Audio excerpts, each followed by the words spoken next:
armorer on the set of the ill-fated Rust movie is speaking out after a court filing by actor ALEC Baldwin. Cinematographer Helena Hutchins was killed in an accidental shooting on the set last October.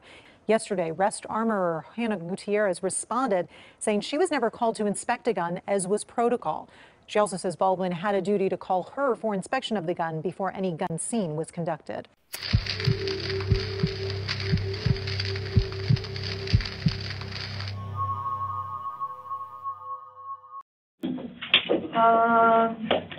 We don't have the most, obviously we don't have, coordinating chairs in here, but give me a couple minutes and I will be right there. Do you want the big one? Yeah, whichever one.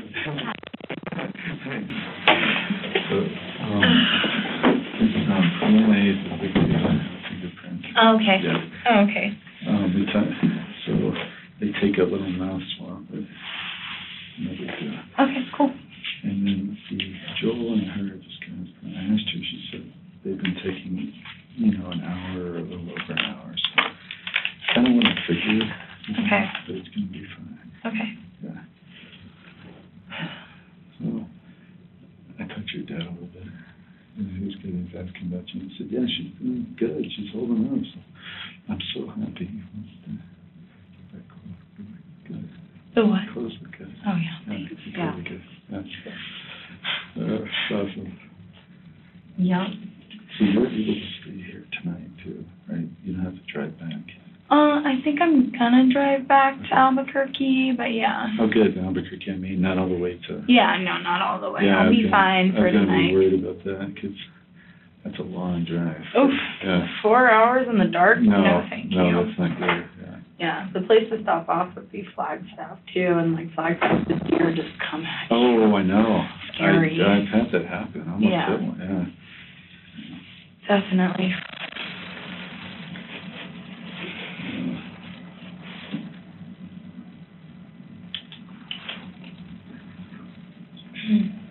And I was just texting Ted, and he was cool. He said everything was good. It was fine. How good where you're at? Is it cool like this? Is it? No, it's hotter. It's hotter. It's like 80. Yeah. 80 degrees outside. It's gross. Oh. It's not what you want during fall, Montana must have been cool. Montana was cool. Yeah. I liked Montana. Yeah. I got a good thing going up there with film, too, right now. And I'm at least decently liked up there by people. Shit. Except for Stu. Stu. Stu. Do you know this guy named? Do you want water? I'll take a water. Yeah, please. Okay. Yeah. Lenny Zanoff. Who? Lenny? Zanoff. Zanoff? Making fun Larry. Larry Zanoff. That's not ringing any bells. Okay, I need to ask your dad. He was on Django Unchained, and your dad was the quick draw. Yeah. But Seth was on that, and so was Larry Zanoff. Yeah. And I think Larry was the armor. And Larry has been commenting on this case quite a bit. Yeah. So I was going to ask Bill, what do you know about Larry's response? Oh, has Larry been saying bad things? Yeah. Oh, neat. Oh, neat. No, if there was a falling out. I don't know. Yeah, I have no idea. Because Seth was on there, too. Yeah. So I'm wondering, what if that was the start of the problems? Yeah. And maybe he wasn't even related to you. Yeah. So I need to call Bill, because he started coming the day after Larry did, going to the papers. Oh, Larry's going to the papers about me? Kind of in general about the safety issues and all this stuff. Yeah. So I'm just going to call Bill after this and kind of see what... Yeah. What's he commenting on? Where is he commenting? There's a bunch of papers, I'm going to have to pull these for you. Yeah. Well, a lot of armorers right now are just talking absolute shit about things they don't even know about. Yeah, so it's really just the whole industry just everyone that does this line of work is just commenting when they don't know the I story. don't know the story. Yeah. So I don't know. I wonder if he has something against my dad, Yeah, but I would wonder. yeah, my dad and a lot of people sometimes don't work together, especially if they do the same thing. Oh, I get it, yeah. Yeah. You know, I get it in a professional, but your dad's so laid back. He's so cool. I don't know why they would get into it. Yeah, well, he's not laid back on set. He's not, I get it. He's like, by the, yeah. Yeah, I love my dad. I Yeah. hate him on set. Oh, I'm sure. He's like my dad when he wasn't his job. I can tell. Yeah, He'd beat you out of the book. definitely. He's very much hardcore on set. Strong personality for sure. Yeah. But yeah, still very nice to people. Like, not a jerk. Yeah. But, yeah. Super accommodating to actors and directors alike. Yeah. I'm usually not. Well, you have to do your job. Yeah. Yeah. How's your mom doing? She's alright. She's just like so frustrated. Yeah. That she can't do anything for me. Yeah, I get it. Yeah, she's all like, these people don't know you, and I'm like, that's why they're saying all these mean things. Yeah, mom, that's tough for her too. Yeah, especially because I'm the good kid. Yeah. Yeah. How many kids do you, like, siblings? You know, I actually just found out I have a half brother during this. No way. Yeah, no shit. Like, literally That's 4 days ago, I crazy. found out I have a half brother. That's crazy. It was so weird, honestly. And then other than that, I have Tyler. Okay, yeah. Yeah, we have the same mom. Yeah.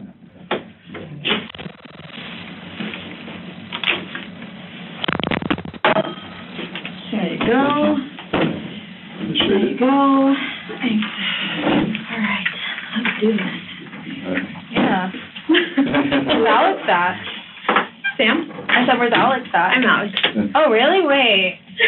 The other one was Sam? Yeah. Oh, jeez. Yeah. She was assisting. I'm actually primary on this. And Okay, I totally had you guys mixed up. That's right. I was kind of like out of it, so yeah. Oh, I think everybody was a little bit that day. Yeah. So it's formality. She signed this the first night, okay? I'm going to have you do it again tonight, just that way we're all in understanding. I know your attorney's here, so this is your statement of rights, okay? Okay. Oh, thank you. Sure. Do I check all of these? Yeah, initial them for me. Okay. I like your necklace. Thank you. It's actually a locket. Oh, it's labeled. Okay.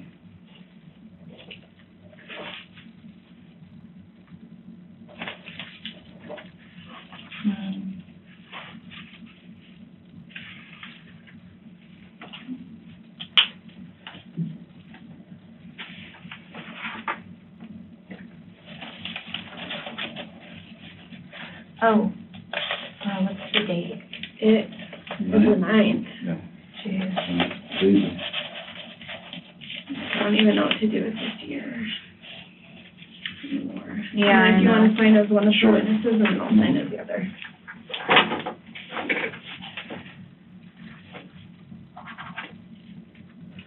She's fancy pens and all.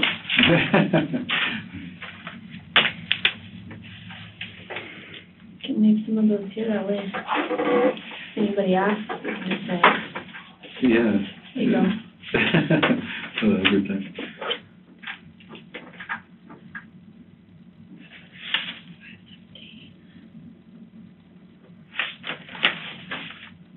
All right, so let's just dive right into this. That way we can get you guys on your way, and we'll go from there. Do you have any questions for me before we start?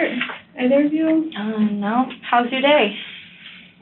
They've been busy. Yeah. Yeah, for sure. How have you been since? Busy and depressed. Yeah, Yeah. I can imagine. Mhm. I mean, how to find things with the living situation. Yeah. A little bit. That more than anything. Not really. Just, a lot of press, a lot of hatred, a lot of kill yourselves, People are horrible. Yeah. Yeah. I mean, Mhm. at the end of the day, Yeah, I'm just trying my best. there's not That's all much I you can can do, really. I like the change in color of hair. Is that your natural? That was that was what I got the most hate on. So I was like, it's just hair. I'll change it, guys. Yeah. So. You gotta know something really totally off topic, but when I was in high school, I was a hostess at Hooters, and they told me that I had to dye my hair brown or blonde. Yeah. Because red was a unnatural color of hair. So rude. Whoa, that's crazy. Yeah. That's ridiculous. I was like, Jeez. no thank you. Hair color. Yeah. Just temporary. Yeah. Oh well. Yeah, no, thank you.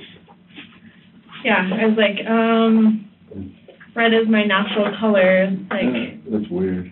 no thanks. But it was, you know, back then there was a whole different environment. Yeah. Only natural boobs too at Hooters, right? Yeah, there you go. No. I mean, Sorry. to each their own. Yeah, no, I would say that Albuquerque is not really the market. For real. Good. That's true. Mhm. You know, experience. Mhm. I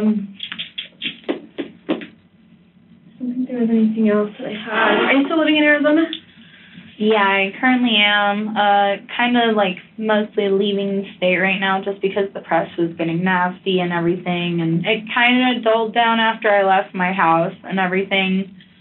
But yeah, other than that, just kind of came here and trying to stay out of the small town right now. Okay. Yeah, because it's hard to hide there from the press, at least. Yeah.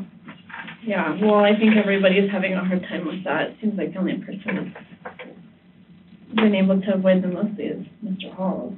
Yeah. But, Yeah. Yeah, for real. Crazy. which is interesting because I'm pretty sure he's local. Yeah, he's local, I believe. Yeah. So, Yeah. I mean, ALEC is getting bombarded every day too. A lot of things. Yeah. So, I mean, hopefully we can just, you know, Get proceed past with this all of and that. then, Yeah. like, it amazes me with the event that went on this past weekend. That is, like, The That's not- Texas, yeah, that was horrible. Astroworld. Oh, it's Oh, terrible. yeah. Uh, I'm like, how is that whole thing not? Blown up like this? Yeah. No. I guess not. All right, Hannah. So let's start out. I'm gonna kind of go over your experience again. Okay. So can you tell me your years of experience as an armorer? Okay, so pretty much mostly really started taking on this armor job in March with my dad. We did the movie Murder at Immigrant Gulch together on the same team. I was his assistant. And then I did my own job as head armorer on the Old Way after that. And then after that, I did this, you know. And before that, I had gone on a couple of things with my dad, mostly doing production assistant work, but also still kind of watching him and still kind of learning from him on the side. Okay. Yeah, So, I did Magnificent Seven like back in 2015, and we were out there for like 2 months, and I was learning a lot from him then too. okay. So pretty much just assisting him Yeah, from assisting. 2015 until. Yeah, pretty much. Just, and also, well, not like consistently either, because I was in college for a lot of that time. Okay. Yeah, so for a lot of before this, I was in college, so not really able to do the whole film set thing. Okay. What did you go to college for? I went to college for communications and film. Okay. Yeah, and I also took a lot of art classes too. So how many productions now do you have under your belt? 3 cinema, whatchamacallit, about 7. 7. 7, yeah, and then also I did a bunch in college, you know. And then how many with you as head armorer? Head armor, just 2. Okay. Yeah. So that was the... This, Rust, and the Old Way, yeah. Okay. How long did you spend on the Old Way? We did that for a month and a week. Oh, so like not that much time. Not that much time. And No. But it was only me doing the guns on it. So it was me, 22 guns, doing all of the loading and everything myself. Okay. Anything negative or anything happen on that set? Nick Cage got a little pissy because he forgot to put in his earplugs. Okay. Yeah, and then other people were talking about the random firings that apparently weren't called out or anything, but I called those out actually, and it really comes down to a miscommunication between, I told the AD who's supposed to spin the dials to the other channels and let them know that there's going to be live fire, and he didn't spin the dials. So like radio communication? Yeah, so our walkie-talkies and everything, yeah. Once I tell them that we're like going hot and everything, then he's supposed to spin the dials and let every different one know. Okay. So he forgot to do that twice on that. But any, like misfires, accidental discharges, anything of the sort? No accidental discharges and no misfires actually. Okay. What about any official training that you've done? Official training? Not really much official training. So just... I was planning on getting my concealed carry permit pretty soon, but haven't gotten there yet. Okay. For what you do as an armorer, does this job require to use like specific tools when you're doing inspections on weapons? So I don't really do the inspections on weapons too much. I'm not a gunsmith by any means, I get them from Seth, maintenance them and everything. I was cleaning a couple of them, and a couple of them did have some issues that I couldn't figure out, so I sent them back to Seth, and he sent them back to me, and they were okay. Okay. So any type of, like, malfunction or anything that you came across would go? Yeah. And you're talking about Seth Kenny, right? Yeah. Okay. And I sent back one of the guns because the hammer was pulled back, and it wouldn't release back down, and I don't know, he said something about I cleaned it wrong or something. I'm not sure, but I cleaned 17 other pistols that day, so I don't know how I did that one wrong. Okay. Do you remember which one that was? That was actually one of Miller's guns, and not related to the incident really, but Miller was one of the deputies, and just one of his, the hammer got stuck back, and I've never encountered that before, so okay. Went ahead and sent it back. Okay. So as far as like the movie productions go, do they require you to have any certifications to work? And it can be like, anything. I'm not really sure entirely, just because most of the jobs I've gotten have just been like through word of mouth and everything, or like, Seth works on getting them for me, or my dad gets them for me, or my dad got me on as his assistant the first time, so I'm not really sure entirely what they are looking for. I know that they get a firearms license and everything, and a license for the area to shoot on and everything, but they usually get that. I don't even get that usually, so okay. I'm not really sure in terms of what else. I know that Seth always tells me that I'm on his license to work with these weapons, and that's all I really know. And that's kind of the same with Sarah, right? Yeah. Not really sure what that's ever meant. Seth always just says Hannah and Sarah are on my license. Okay. But as far as, like, you go, there's no... no one really asks about much of that. Like, you don't have to take safety classes in regards to anything with movie sets. So that's the thing. I was actually just getting into the union, and with the union and everything, because on this set they hired me non-union. But normally with the unions, you take a safety course, you take a sexual harassment course, and you take a few different things.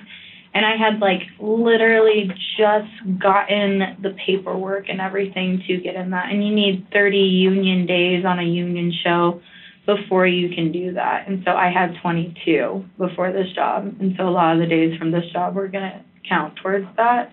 Okay. But, yeah, so I wasn't even able to get that. But other than that, like, the whole industry doesn't really require anything. It's mostly just California or union, and I wasn't union. Okay.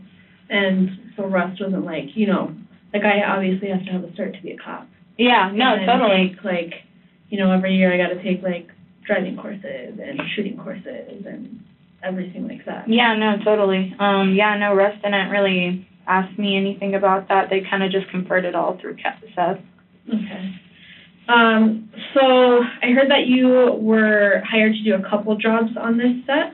Yes. Can you talk about or tell me about both of them? Okay, so, originally when I got on the set, I have always done armor kind of really separate from props. I'm always with props, but we do it ourselves, me and my dad, and props doesn't really interfere.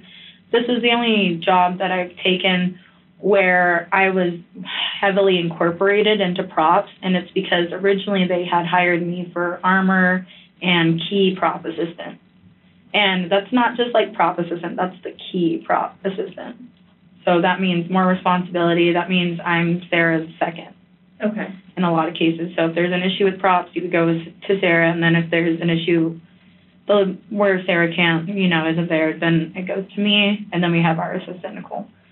So I had, my job is the armor, and originally I thought that I was mostly going to be doing my armor job and kind of left alone to do that. But after the first week, I got talked to by some people in production, and they were told that I wasn't really pulling my weight in props. So basically I was told that I needed to shift my focus less on armor and more onto props. Who did they expect to take on the armor role if it wasn't your...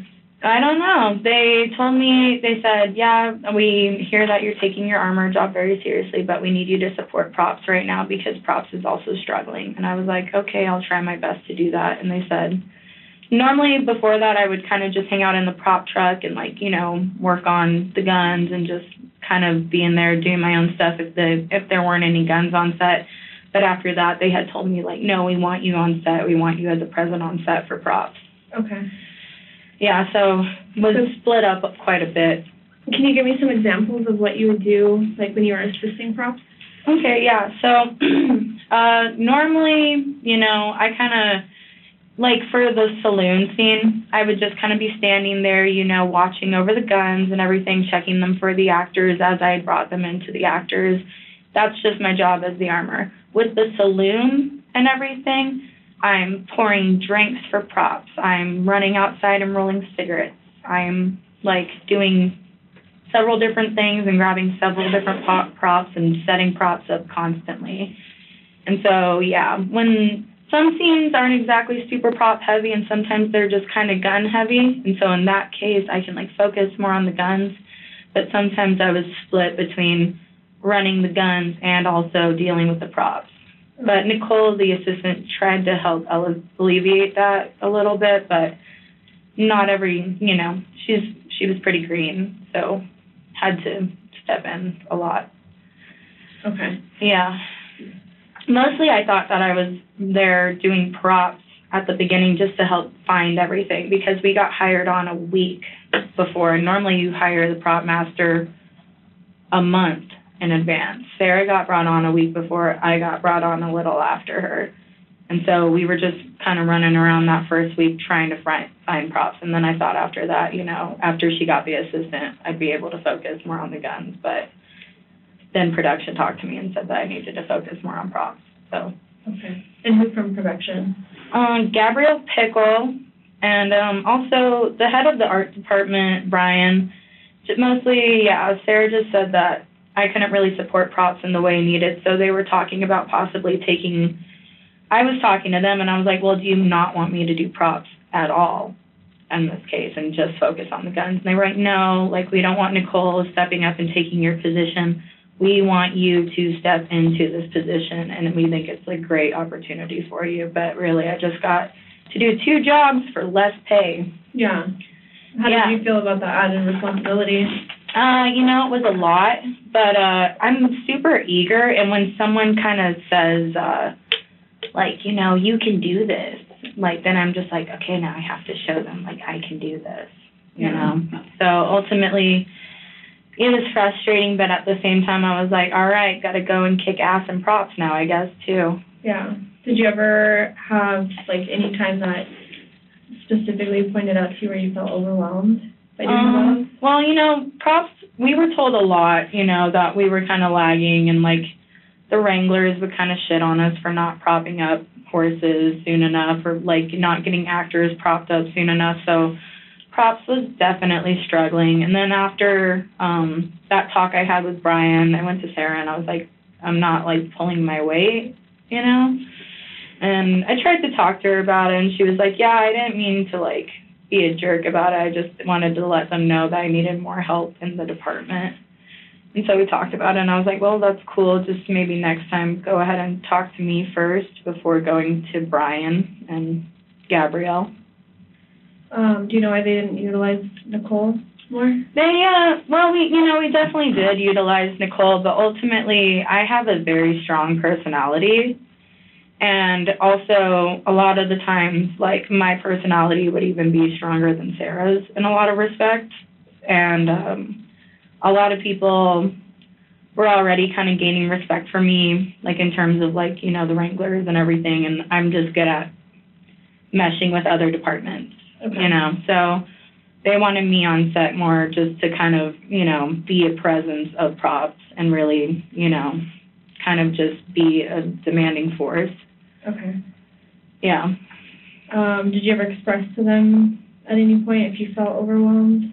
Or after that, you know, I thought we were doing pretty good of managing both. There were some days, you know, where I would talk to Sarah, and I was like she would be like, could you come out here and see what's going on with me? And I was like, no, dude, I need to, like, focus on guns, and I need to pull guns for later on.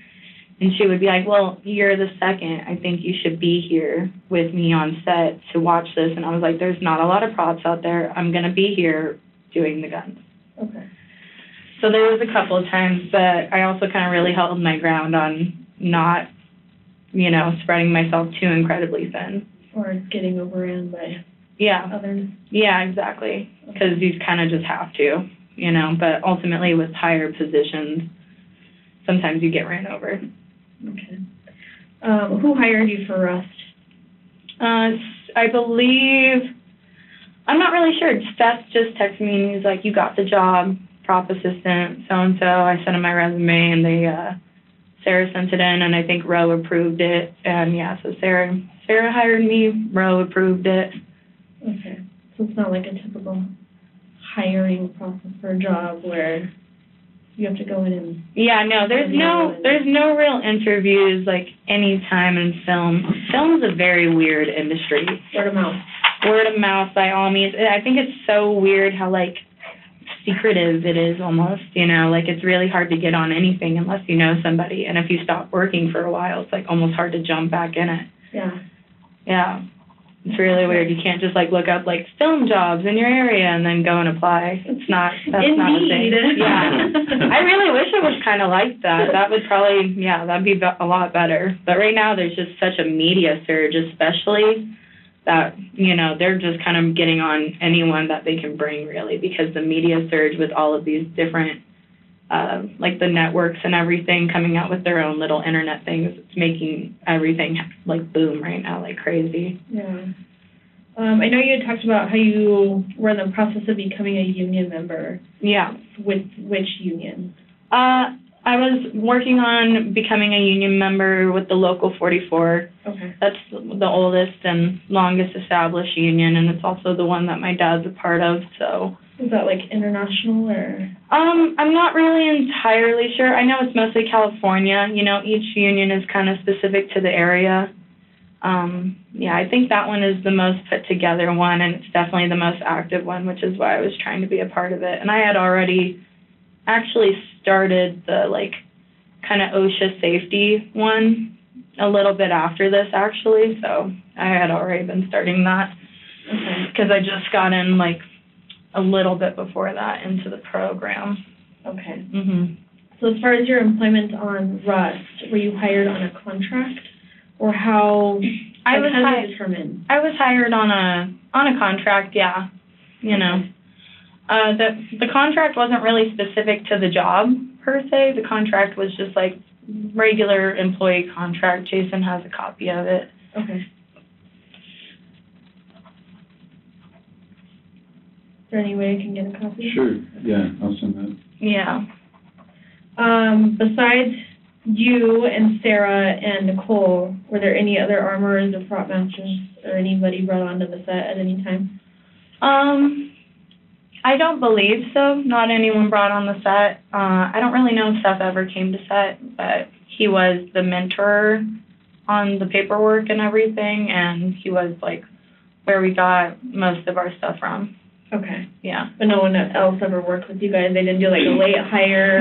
Oh, so they did bring in one girl for swing shift, but I don't even know if she ever made it to set or if she just met up with Sarah outside of set. Okay. But yeah, we had finally, week 2 is coming around, and we told them, like, it's getting crazy busy. We can't have Sarah leaving set to go find these things, so they brought in a day player that could run around and go find things for us. Okay. Because before that, Sarah had to leave set a lot of the time. Oh, that also contributed to spreading us thin for a little while there. That's why they brought in the third person, because ultimately Sarah would have to leave set pretty much every day for several hours, and then it would just be me out there. And what would Sarah go do at that time? Sarah would go try to find props, because with them bringing her in a week, you know, it's hard to find, like, a weird Indian axe, you know, like, there's a bunch of weird, obscure things for a period piece that are super hard to find. So she would go try to find them, meet up with other prop masters in the area and see if they had them. Do you know who that fourth was? You know, I think her name was Jade. Jade? Yeah. Okay. Yeah.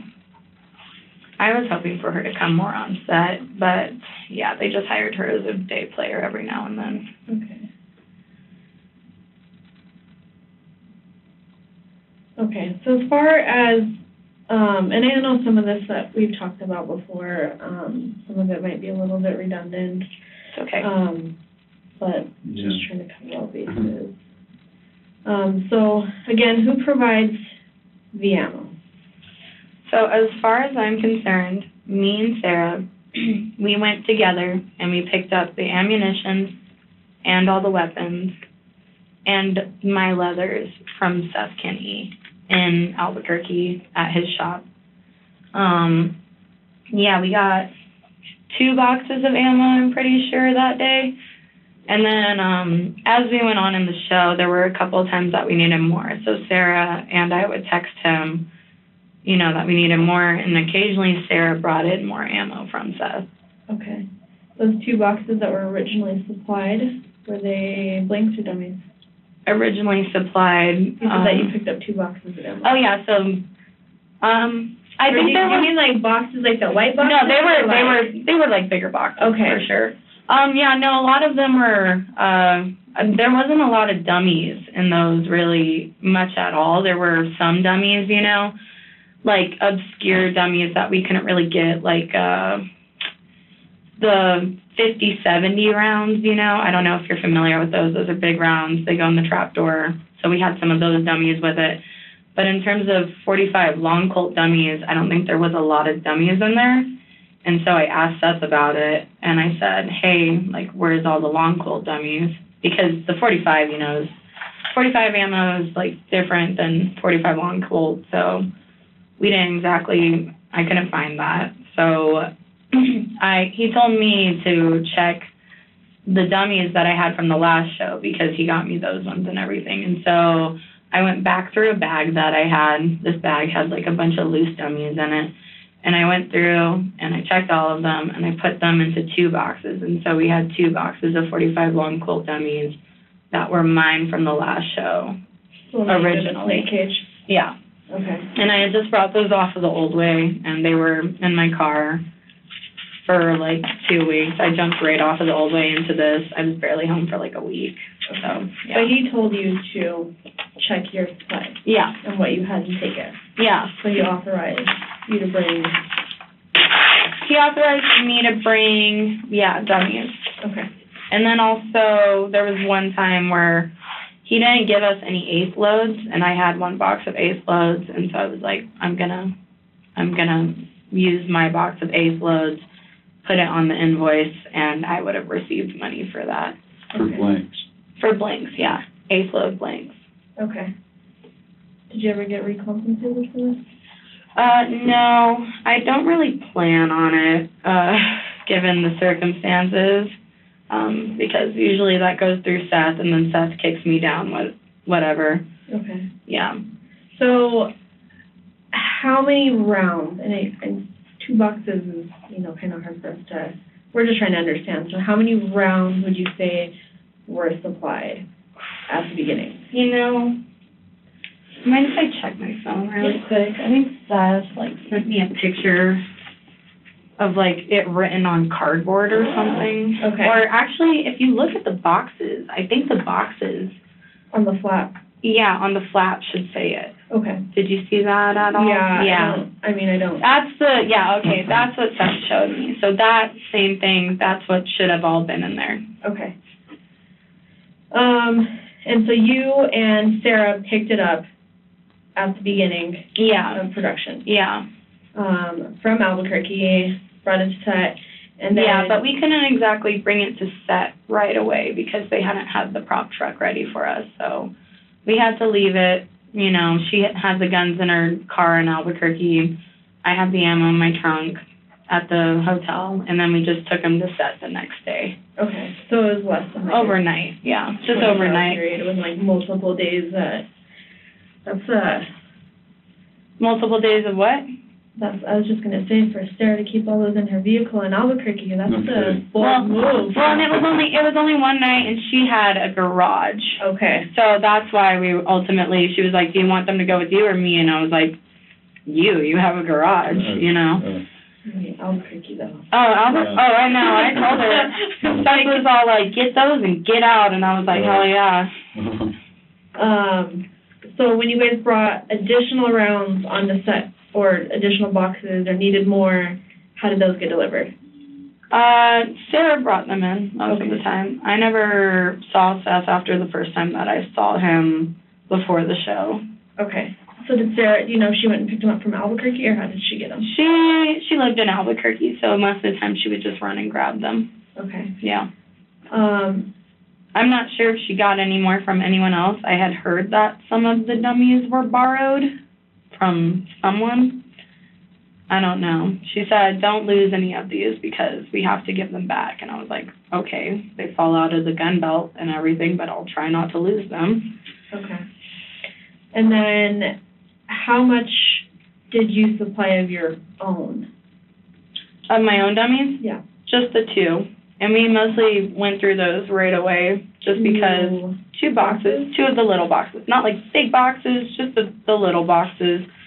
And, yeah, I had 2 of those, and most of mine had the no primer caps, the ones that I showed you, remember? Is it the ones that are, indented in? Yes. Okay. So a lot of those were mine, and then also I had a multitude of the ones with holes and the ones you shake. So, yeah. And I checked those all, and I put them into 2 things.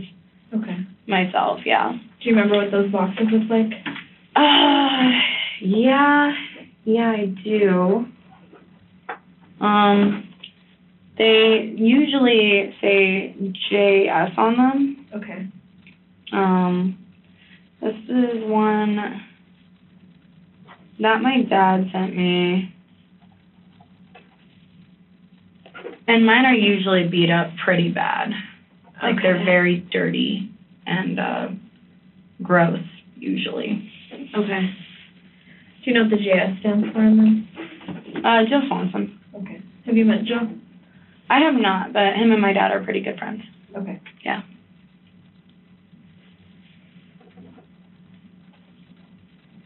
All right. So as far as ammo goes, who has access?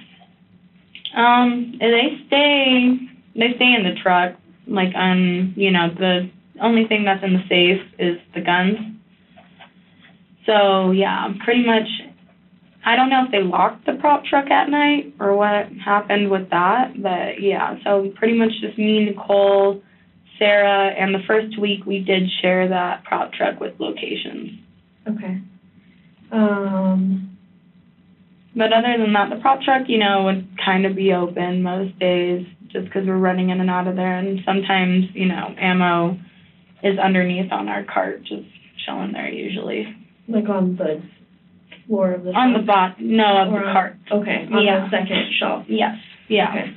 I usually try to keep it down there. So all the ammo is pretty much out in the open? Yeah. I mean... Yeah, unless it wasn't, like, taken out directly of the boxes or anything, then, yeah, the ones that are out there are out in the open pretty much regularly. Okay. And they never get locked up in a safe? No. Okay. Were all the guns provided by Seth? Yes. And who has access to the guns?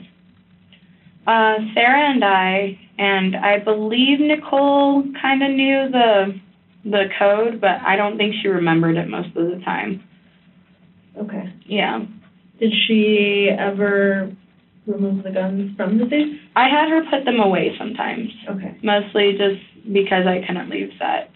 Okay. Yeah. And does anybody watch her do that? No, not really. Is she allowed to? Mostly somebody has to lock them up, and they shouldn't be on set, so, you know, Sarah or I would give her permission to go over there and just put them in there. Okay. Yeah. But that's something that you guys are allowed to do, is give someone else permission to lock I would them think up. for a prop assistant, yeah. Okay.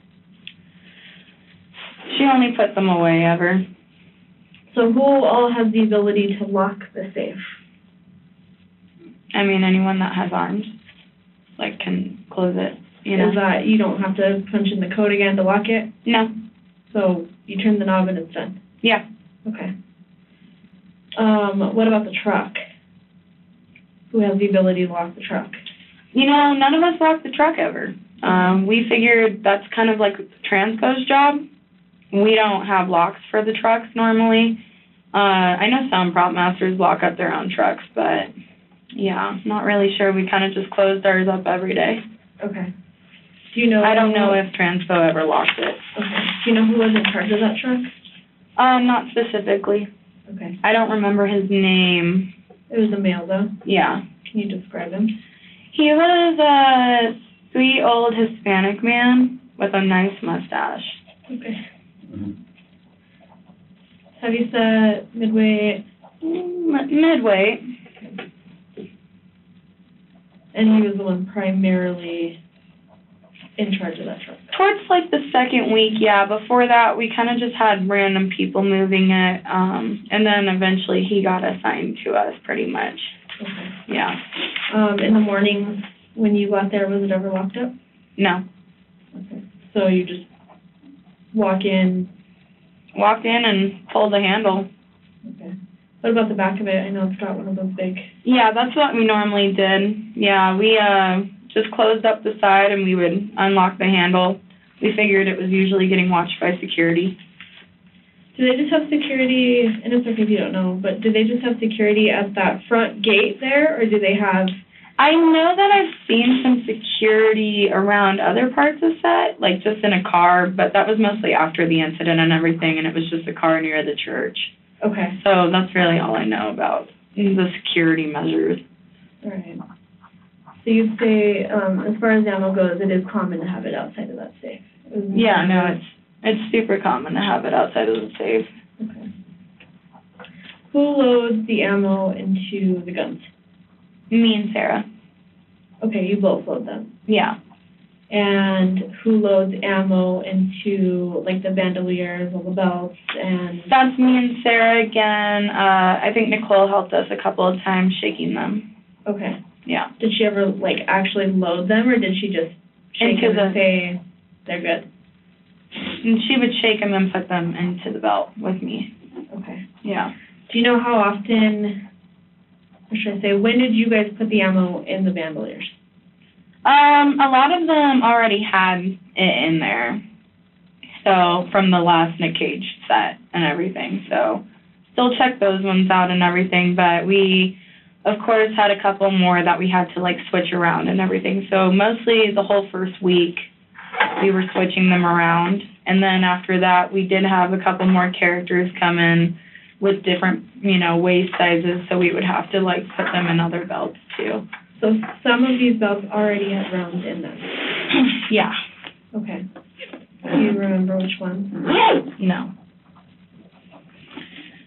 They mostly got switched around a lot, and a lot of them fell out pretty regularly out of The the rounds in them? Yeah, the dummy rounds would fall out sometimes just because when they're riding the horses, they jiggle out. Okay. So you regularly have to put more in them. So since some of this ammo came from another production, was the ammo in those belts ever checked? Yeah, So you guys physically removed them from the belts yeah, and checked them? yes. Okay. And who all did the checking? That was me. That was involved in the 2 boxes that I did. At the beginning? Yes. All right. So when ammo's not being used, then, does it ever go back in a box? Does it stay? When ammo's not being used, if it's about to be used, it's there on the bottom of the cart. Like if we're going to get into it later that day, we don't really have time to run back to the truck. So we usually keep it right there if we're shooting that day. If we're not shooting that day, it doesn't really come on set. I'll usually bring like maybe a box of quarter loads just in case they randomly decide that they want to shoot something, because they'll change their minds last minute, and then you have to be prepared for that. Who's they? Directors, actors, whoever just like feels like, maybe I should be shooting right now, kind of. Okay.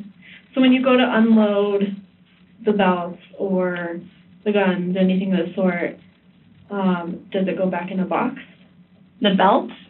The like ammo? we don't ever take, once the dummies are on the belt, they stay on the belt, and the belts just get hung in the prop truck. Okay.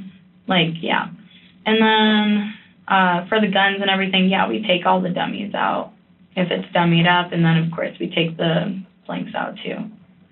But where do they go? They go back in a box. Okay. Or sometimes the dummies, they'll go on the cart, on the top of the cart. Okay. So would you say that ammo's ever mixed? The dummies and the blanks? Or just, various kinds of dummies? Well, various kinds of dummies, yeah. Like I told you, all dummies are kind of weird and individual in their own way, pretty much. So, yeah, they were mixed pretty regularly. Okay. So it's not like, I say, hey, I take these rounds out of here, and they have to go back in that specific box because these are... No, they just go in a dummy box. Okay. In a box of dummies. So our actors or crew members on set, are they advised to self-inspect weapons? I'm not really sure. Most of the time when they tell me, like, I'll go up to them and I'm like, here, and I show them it's clear, they'll be like, it's okay, I trust you. I say, don't trust me, go ahead and always check for yourself. Okay. But, yeah. Are they required to self-check? No, not really. Okay. But I do show them every time before I hand them off to them. All right. Show them that the gun's clear. Have you seen any of them do their own safety checks? Yes. Okay. Yeah. Jensen does his own safety checks. Travis does his own safety checks. Travis Simmel. Devin was getting into doing his own safety checks because I taught him how to do it. So he was kind of getting better at that. What would they do to do these checks? Pull the hammer back to half cock, spin it around, and close it. Okay. Yeah. So not pulling it rounds out, checking them themselves? No, not really. Okay. Has it ever been common practice for actors to do? I'm not really too sure. What about on your last production? Did they ever do their own? Nick Cage definitely did not. He barely really cared to train with the gun at all. A lot of actors sometimes will barely care to train with the gun at all and think that they'll just do it on the day. But yeah, no, not a lot of them take it out and check them. Okay. When you or somebody gives a gun to an actor, do you tell them, like, hey, these are the rounds that are in this gun? Like, do you tell them it's hot or cold, and then what kind of ammo is in the gun? I'm sorry, can you repeat that question? Yeah. So I tell them, all right, so this is a clear gun if there's no dummies in it, right? If it's dummied up, I show them and I say this is dummied up, and usually I have the dummies that have no primer cap in there. So I'll show them that. And then if it's hot, I'll tell them it's hot, and I'll tell them 4 1/4 loads or 4 1/8 loads or whatever is in the gun. yeah. Okay. And I let them know exactly how many is in there. And I put it exactly to where they'll shoot it and it'll go for that time. Okay. Have you ever allowed access to anyone for any of these firearms? No. Like for using them on set or? For any purpose that Well, I allow the, outside of what their scope was? no. Like after hours, during lunch, No. you know, days that you guys weren't? No, me, Nicole, and Sarah ate lunch together pretty regularly, pretty much every day, except for a couple of days where I would sit at another table or converse with some other people. But yeah, we all went to lunch together. We all locked them up every day at lunch, and we all locked them up every night. And I definitely didn't go to work on my weekends because why would I do that? You know, Right. I want to be there as least as possible. Same. Yeah. You get it. Don't we all? Yeah. So yeah, last weekend I was in Denver the first weekend actually. So yeah, and then the other one I was just relaxing at my hotel. Okay. Did you spend any time with anybody on the weekends? Yeah, I spent some time with the nice boy at the front desk at my hotel. He was nice. I hung out with some crew members. We went bowling one time. And other than that, I didn't really hang out with people outside of set too much. And I kind of went and did my own thing in Denver the week before. We haven't really been there that long. Okay. Did you go out, just crossed my mind, did you go out with the crew one night to, I think they said like some brewery? Yeah, we went to the brewery downtown after bowling. After bowling? Yeah. Okay, and that was on a day off though? Yeah. Did you have work the next day? No, that was Monday. We worked, we had Monday, Tuesday off. Okay. Do you remember which Monday it was? It was the last Monday before the incident. Okay. So the 20th was the incident, I believe, on Wednesday? 21st, so So the 11th? the Monday, Columbus Day is a holiday? Or would that be the No. 18th? yeah, it would be the 18th. Okay. So you were off that Monday and Tuesday? Yes. And then we're back a couple days. Yeah. Okay. Have you yourself, and not just on this set, but have you ever encountered a defective blank or? A defective dummy. Yeah. So, I've had a couple of blanks that haven't gone off, but usually that's because the actor doesn't pull the hammer all the way back, and so it'll just be at half cock and